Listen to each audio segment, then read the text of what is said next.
Alright, what's going on, everybody? Today I'm going to give a bit of a step-by-step guide on how to structure a diet, because recently I've been having a lot of people ask me how to get leaner and how to properly lose weight or just make them a diet. So I figured now is a perfect opportunity to just explain it all in one video. That way anybody can reference this whenever needed.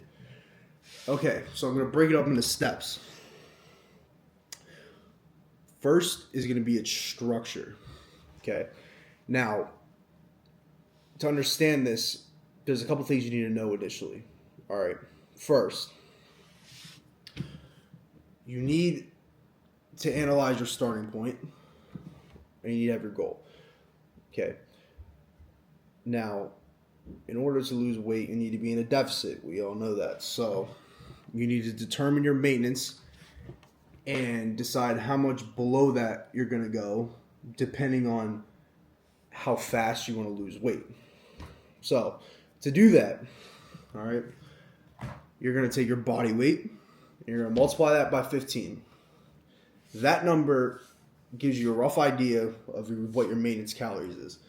Now, any number below that, meaning you'd be burning more calories than you're taking in, you're going to begin losing weight. Any number below that, you're going to lose weight. Now, what I recommend for people is a deficit between 300 and 500. That is a bit of a sweet spot. If you go too much more than that, you risk going into like crash diet territory. And plus, if you're starting from zero, which if you're watching this video, you probably are, it's not going to take as much to lose initially, okay? So find your maintenance, your body weight times 15, subtracted by 300 to 500. That is going to now be your deficit, your daily caloric intake. All right? After you decipher what that is, you're going to decide what amount of meals you are accustomed to eating in a day. Notice how I said what you are. Just because something is optimal doesn't mean it's best for you.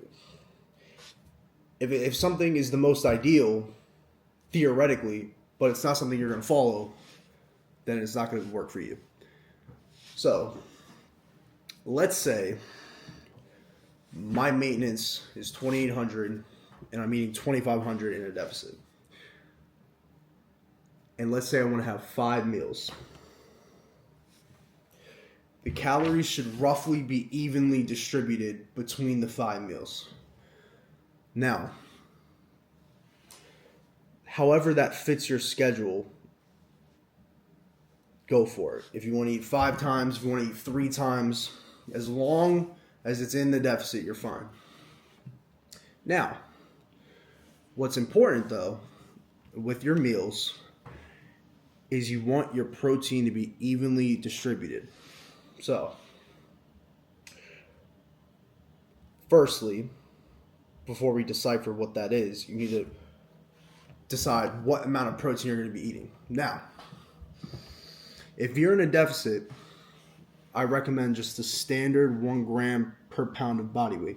Meaning if you weigh 180 pounds, you want to aim for 180 grams of protein. Now, technically, you can eat a little bit under that and it would work. But when you're in a deficit, some of the protein is going to be used for energy. So not all the protein is going to go to your muscle. So I recommend going for the 1 gram. So let's say you're 200 pounds. You want to eat 2,500 calories a day, 5 meals. So it would be spread across 40 grams of protein, 40 grams of protein, 40 grams of protein. 40 times 5 is 200. Rough idea. Now, it doesn't need to be exact. Like, don't be ridiculous about it. But rough ballpark, okay? Now, that gives you a general idea. Now, if you want to eat 3 meals, you adjust the calories, eat 3 meals, yada, yada, yada. There you go. That's a rough idea. Now, it's important you understand macros a bit. If you're a total beginner, you understand how they're incorporated and utilized for maximum benefit. So, a couple things you need to know. Protein and carbs are 4 calories per gram. Meaning, let's say you have 10 grams of protein. That's 40 calories. All right? Now, fats are 9 calories per gram. So fats are more calorie dense. So if you're in a diet, if you're in a deficit, naturally, I would recommend a lower calorie diet. Not a no calorie diet. I mean, lower fat diet. Not a no fat diet, lower fat. Because it can be a bit tedious staying within your calorie range. If, obviously, you're eating a bunch of fat. Which is why leaner cuts of meat, like chicken, turkey, that type of thing. Extremely lean ground beef, maybe. And so on. Now, it is important you understand and know when to utilize certain macros. So, for example, let's say you eat 5 meals a day. 7 a.m., 11 a.m., 3 p.m., 7 p.m., 10:30 p.m., whatever. Let's say after meal 2, you like to train. In between the 11 o'clock meal and the 3 o'clock meal. Those 2 meals should prioritize carbs. They should be carb heavy in comparison to the rest. Why? Because if you're training in between, you want to utilize carbs to maximize your training intensity, and you want to utilize carbs for proper recovery. Those would be your 2 windows to prioritize. Now, I'm not saying your other meals shouldn't have carbs, but I'm explaining to you when they're best utilized. Protein, obviously, we know, build muscle, recovery, yada, yada, yada. Those should be in all the meals all the time. Fats. Now, fats can be a bit dicey because, like I said, they are calorie dense. But they're still essential. Okay? Hormonally, you need to have at least a minimum amount of fat in your diet. So, when do I feel like is the best time to eat fat? In the meals that aren't prior to training, because you don't want food sitting in your stomach, that's not a time you want to use fat. Me personally, I utilize it when I know I'm going to go a bit longer without eating. I need something that's going to slow digestion a little bit. That's usually when I utilize them. I'm not a huge, my diets all tend to be kind of lower fat. So, that's usually what I go for. Okay. Now, protein. Now, theoretically, yes, you can consume a shit ton of protein at once. But why? Why though? Like, I don't understand that. You'd be most ideal to spread it out. That way you have a consistent progress being made. Okay. Now, this is important. Okay. Key qualities for a successful diet. Number 1, sustainability. Diets should consist of lifelong habits. All right. So shit like fad diets, like keto, restricting food super heavily. How long are you going to keep that shit up? Really, like, let's be real. You're going to go your whole life without eating carbs? No, you're not. You're just asking to fail. Okay. Yeah, so, like, your diet needs to be something you're going to be able to follow long term. There's too much of a short-term connotation attached to a diet. Oh, if I can just diet to get to this point, then I'm good. No. You know, it needs to be habits that you harbor for your entire life long term. That way you always look good. You don't want to fluctuate. Sometimes I look good, sometimes I look like shit. Like, no. Okay? So anything that's going to require super intense willpower all the time is not ideal. 2, enjoyment. You need to like the shit that you eat. If you don't like chicken and rice, just because chicken and rice might be perfect for your diet, which is overrated anyway, but let's say it's perfect, you think it's perfect for your diet, but you hate it, you shouldn't eat it because you're not going to stick to it. It's just stupid. Okay, the less of a diet it feels like, the longer you're going to be able to maintain it, the longer you're going to be able to keep it up. Now, third, this is also important. Compatibility. What do I mean? Your diet needs to match your daily habits, your routines, okay, and your tendencies. For example, take me for example. When I wake up in the morning, I'm starving. The first thing on my mind is, what am I going to eat? So knowing that about myself, I'm not going to make a diet where I fast the first 8 hours of the day. Why? Why? That's not going to work for me. I know it's not going to work for me, so I'm not going to do it. Okay? And so you need to understand your personal tendencies. You need to understand when you're hungrier, when it'd be ideal for you to fit your meals in, when you go to work, when you have breaks, this, that, and the other. Okay? So you need to take your schedule into consideration. Now, it should not be a chore. This should not be a chore. For example, I don't like to meal prep. I'm not going to sit there and put a bunch of shit in a bunch of little tubs. That shit is annoying. I'm not doing that. So I don't do it. Okay? So that works for some people, doesn't work for me. Now, progress tracking. This is an important one. Okay, this is important because, well, I don't even need to explain why this is important. You got to understand if you're making progress or not. Okay, now, a scale, buy one, get on it. This whole notion of, I can't see the number on the scale. Brother, please, can we get a grip? Can we get a grip? Anyway,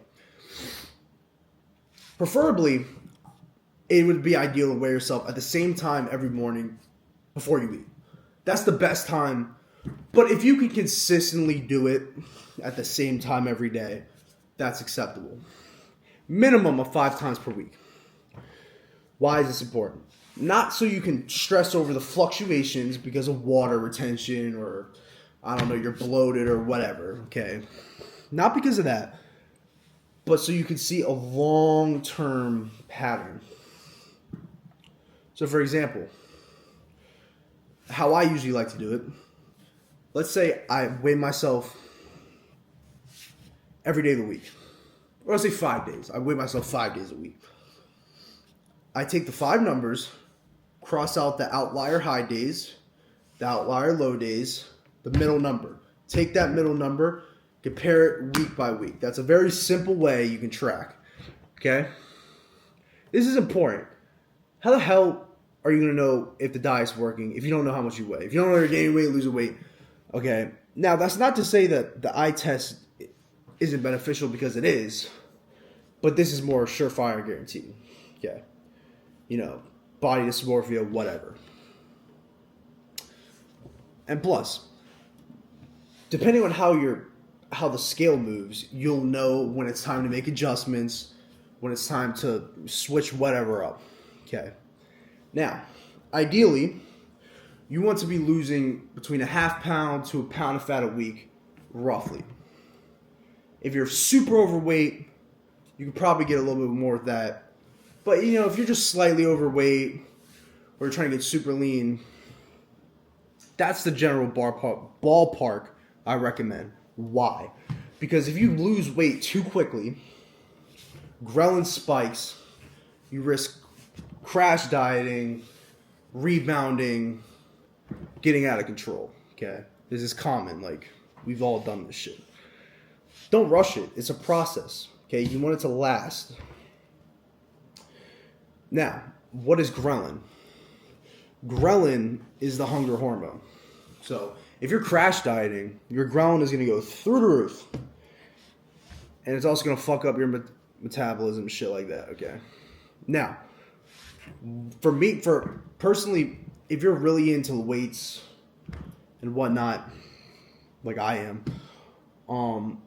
you're not going to want to go too quickly because you don't want to risk muscle loss, okay? Because if the deficit's too deep, the energy's got to come from somewhere. Eventually, it's going to come from your biceps. You don't want that. Lastly, the eye test. Like I mentioned, look at yourself. Do you look better? Are you noticing progress? Are you liking what you're seeing? Do you have a flatter stomach? Are veins more showing? Or do you have muscle separation? Like that type of shit. Now, lastly, but not lastly, I got a couple more things. But this is an important one. Overcoming a plateau. So, let's say you start a diet. First 3 to 4 weeks, perfect. You're losing weight. Brilliant. Now, let's say about week 5, you notice, damn, my weight's kind of stalling a little bit. I'm still eating the proper amount of calories. Well, if over those first 3 weeks, first 4 weeks, let's say you lost 8 pounds, whatever. Some of it's probably water. A lot of it, probably. But let's say you lost, no, we'll give it a few weeks. We'll say you went 8 weeks, you lost 10 pounds. Progress stalled. Why am I not losing more weight? It's because your maintenance has lowered. You have lower fat. Because you have lower fat, lower calories are required. So what does that mean? You need to drop calories a little bit, or you can up your cardio, one or the other, whichever you prefer. Okay? That way, you return back in a deficit, and then you can continue losing weight. That's very important. Now, as far as foods are concerned, consider the calorie to protein ratio for your meats.